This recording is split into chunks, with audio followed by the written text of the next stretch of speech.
question being answered in today's video is, how are my relatively cheap AVID AV120 wheels holding up? I posted a video about getting, again, a relatively cheap set of wheels, pretty much the cheapest set that you can get, that are still reliable, they still have good manufacturing, they have reliability and durability.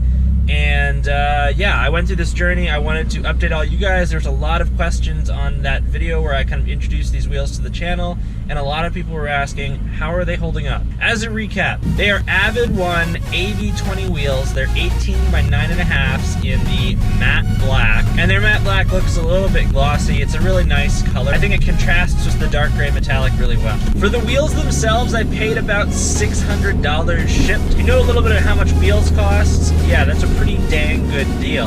Before we get started with the video, guys, if you want to see more automotive or Subaru content, be sure to subscribe to my channel. And I do apologize, this video is going to be a little bit loud. I currently only have the mid-pipe and only half the mid-pipe of my exhaust on. I removed the rest, but as you can see, the weather got kind of bad, and yeah, so I'm driving to work with just a mid-pipe. Don't recommend it. It smells really bad, and it is really, really loud. And I have the stock exhaust next to me, and if you can see that, that's why the car is full of stuff. I wrapped these 18 by 9.5 wheels in Sumitomo tires. They're all seasons. I live in New England. I didn't necessarily want to buy winters because I wasn't sure how long I was going to keep the car, and I think I made a good call. But yeah, they've got all seasons. They have seen deep snow. They've been in like 4 or 5 inch snow for aftermarket wheels. That's pretty deep. They've driven through like ice, and basically like all that snow froze, so it all became really hard and icy. These wheels are also like frozen into the ground when I went to clean off my car, so I had to slowly unfreeze those and kind of get them dislodged. Just mileage wise, I've also almost put 10,000 miles on these wheels, so they have quite a bit of mileage. They've gone through a lot of different conditions. It's been warm, it's been really, really cold. Like they've been driving at like -4, and I think like the recap is they've been great so far. And I know that's probably a letdown because you were probably hoping something went wrong, but I mean, this video is me reporting to you that these cast, not forged, AVID AV20 wheels, and you know, AVID1 seems to be a great brand, and I think like maybe I've just been lucky with this set of wheels, but they seem to be great wheels. They're very durable. I feel way more planted.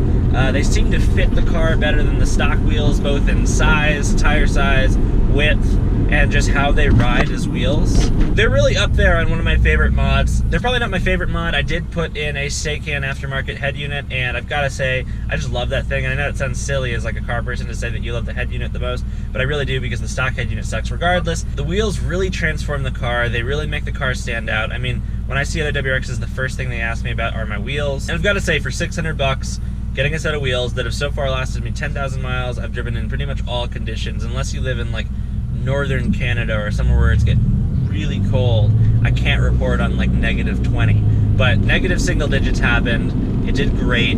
I mean, I live in New England too. I inevitably hit potholes. I can't avoid all of them. And again, no issues, no curb, no rash, none of that. These wheels have been great. So I'll drop a link below to some of them. If you can get them on Amazon and get the quick shipping, it actually comes out to cheaper sometimes, even when they're on sale at some websites, because the shipping is often really expensive. So if you have any other questions about the wheels, be sure to drop them in the comment section below. If you have any questions about fitment, what you need, I had to get tuner lug nuts and the hub Centric Rings that breach the gap between the OEM fitment of where the wheels are and the aftermarket fitment. I think both those cost me another like 40 bucks shipped or something. It really wasn't that bad. I'm not thrilled with the lug nuts. After like 3 or 4 times taking these wheels off and on, they're kind of like scored a little bit because they're black. They've been powder coated and the powder coat's gone there, so not super thrilled. That's why I'm not advertising these lug nuts. I will drop a set of lug nuts and the rings that you need in the description box below, just so you guys know